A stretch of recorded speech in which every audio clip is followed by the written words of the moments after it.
Hi, my name is Heidi Galarza Argudo, and today's topic is transferable vancomycin resistance in a community associated with MRSA lineage.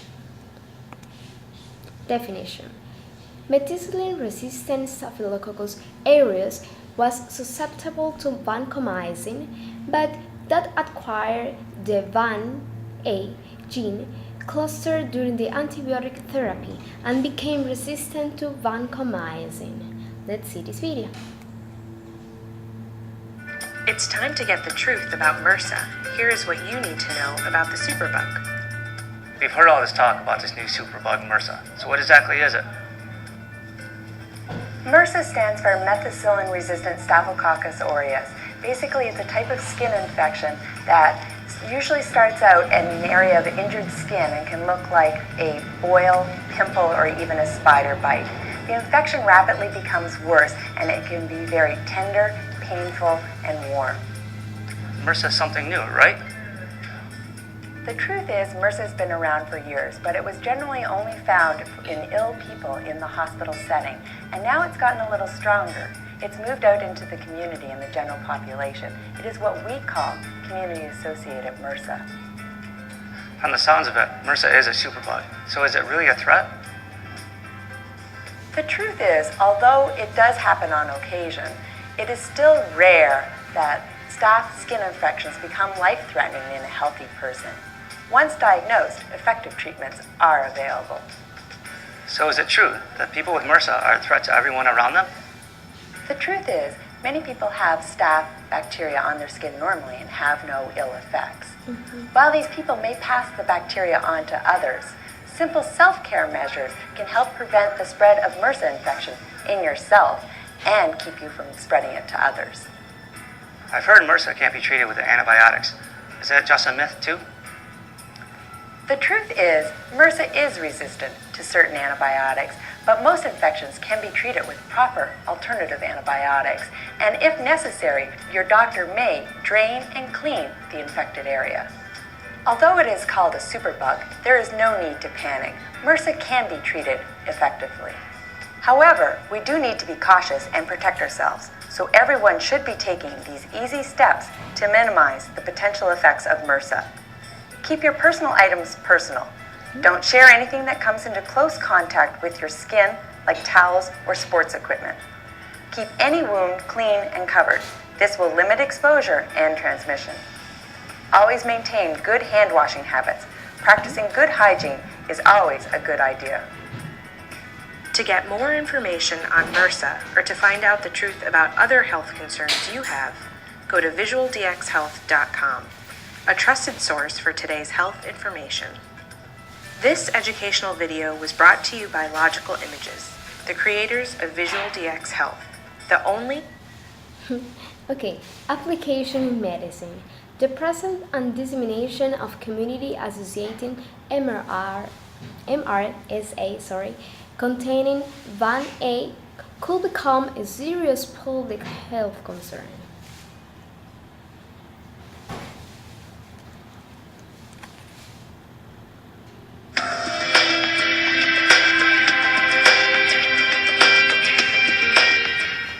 Vancomycin intermediate and vancomycin resistant Staphylococcus aureus are specific types of antimicrobial resistant bacteria.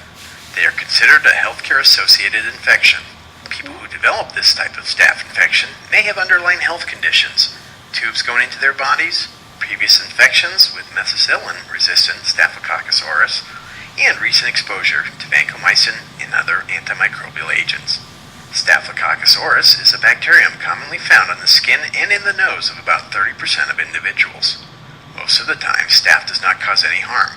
These infections can look like pimples, boils, or other skin conditions, and most are able to be treated. Sometimes staph bacteria can get into the bloodstream and cause serious infections which can be fatal.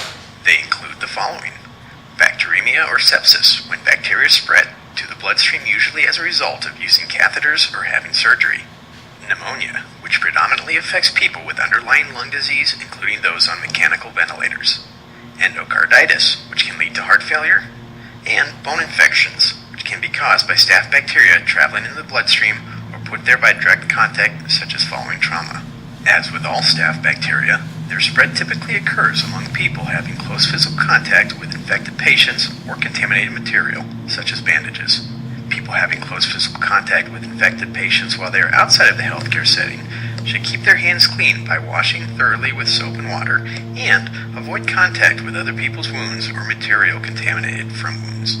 To learn more about vancomycin intermediate and vancomycin resistant Staphylococcus aureus or other health and safety, environmental, infectious disease, or indoor air quality issues, please visit the website shown on the screen.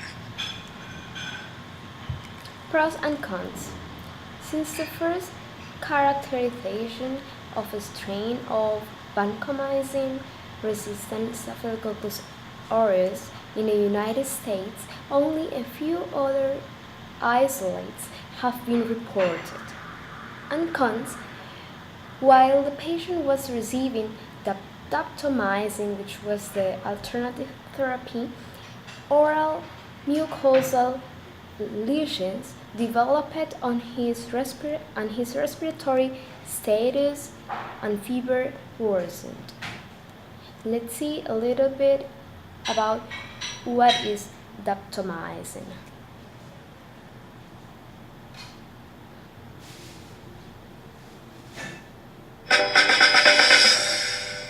Daptomycin is a prescription medication used to treat serious skin and blood infections caused by bacteria. Daptomycin belongs to a group of drugs called lipopeptide antibiotics, which work by binding to bacteria and killing them. This medication comes in an injectable form to be given directly into the vein by a healthcare professional. Common side effects of daptomycin include upset stomach and diarrhea. Daptomycin can also lower your blood pressure, which can cause dizziness or fainting. Get out of bed slowly to avoid dizziness or fainting. Also, do not drive or operate heavy machinery until you know how daptomycin affects you. For more information on this medication and all other medications, explore the RxWiki Encyclopedia on the web or on your mobile device. Disease. Staph skin infections generally start as small red lumps that resemble pimples, boils, and spider bites. These can quickly turn into deep, painful abscesses that require surgical draining. The bacteria are generally harmless until they enter the body through a cut or a wound. And the treatment and complications of this disease. So, methicillin-resistant Staphylococcus aureus infections can resist the effects of many common antibiotics, like we heard in the video, so they are more difficult to treat. MRSA infections may affect your bloodstream, lungs, heart, bones, and joints.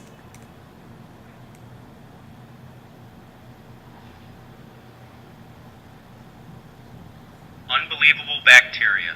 Evil? Alien? Or smart?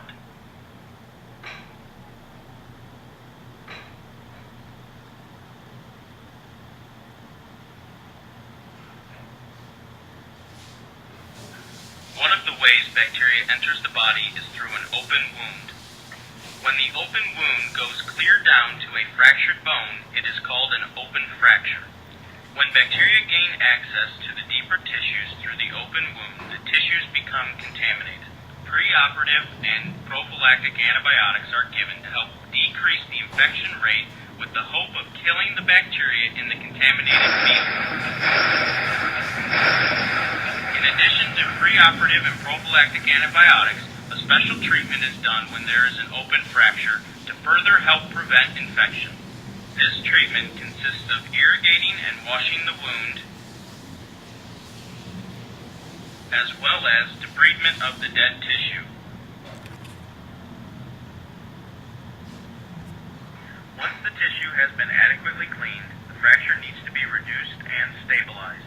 3 different ways to stabilize a fracture are with a plate, a rod,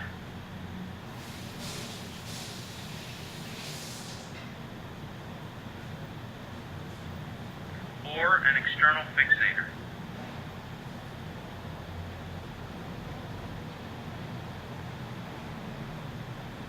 The open wound is either left open for a variable amount of time or it is closed later on. At the time of wound closure, a skin graft or flap may be needed. To promote healing of the fracture, a bone graft may be needed, usually 4 to 6 weeks after injury. Bone graft is obtained from the pelvis. The pelvis has a large reserve of bone that can be utilized. The bone that is harvested is cut into pieces and then added to the fracture where needed. Despite the best care, a certain percentage of open fracture injuries will become infected. When the tissues become infected by bacteria, white blood cells are attracted to the infected site where the bacteria are multiplying and causing inflammation. Bacteria multiply by replicating their DNA and then dividing into 2 identical bacterial cells. Due to this doubling of bacterial cells, the population of bacteria grows rapidly. Once at the site of infection, the white blood cells begin to ingest the bacteria. These bacteria, however, may survive and multiply within the white blood cells, causing the cells to burst, which releases the bacteria back into the tissues. Other types of bacteria can also produce a thick capsule that prevent them from being engulfed. Bacteria may also produce toxins used to destroy cells that try to attack them.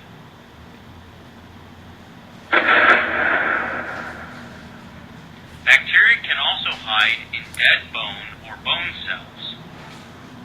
This causes the antibiotic or white blood cells to be unable to reach the bacteria since the dead bone has no blood supply. In addition to the bacteria hiding in the bone, the bacteria grow rapidly. During this growth period, the bacteria are communicating with each other through a process called quorum sensing. Quorum sensing is the use of a chemical signal from one bacteria to another. As the bacterial population grows, so does the chemical signal concentration. Once the concentration of the chemical signal reaches a certain threshold, the bacteria then begin their attack. The bacteria attack the tissues, causing it to break down and die, which can lead to an abscess formation. The abscess must be drained and evacuated, followed by antibiotic treatment. Antibiotics can kill bacteria in several different ways. One way is by disrupting the cell wall, which ruptures the bacteria.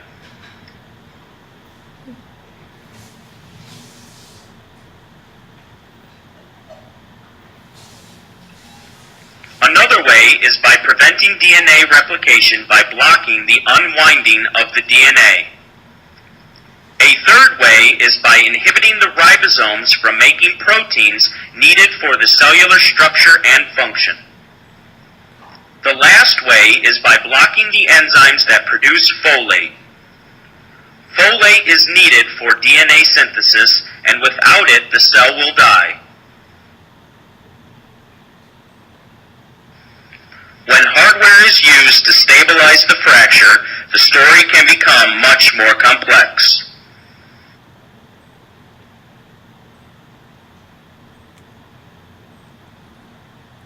And this last video explains it's like a story of a girl which suffered from methicillin resistance Staphylococcus aureus. Let's see this story. My name is Bethany Burke, and I'm here to talk to you about MRSA, or MRSA, an extremely aggressive and volatile form of staph infection. This is a very personal classroom because 3 years ago, I contracted MRSA, and it has caused some severe health problems for me. I've had to miss 3 months of school and have 2 surgeries because of it. And I've also developed several other health issues that will stay with me for the rest of my life. This being said, I'm not alone. 1 in 4 people in the United States has some sort of staph infection colonized on their body. and this year MRSA will affect more people in the United States than skin cancer.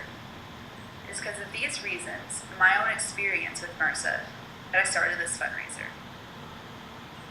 So this is the face of MRSA. This photo was taken the first time I contracted the life-threatening infection.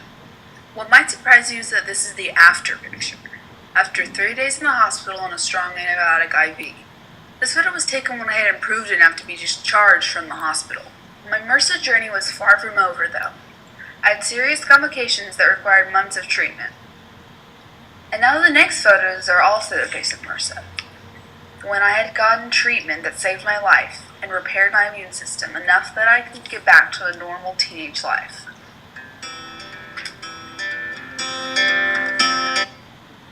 Okay, thank you very much for watching and see you next time.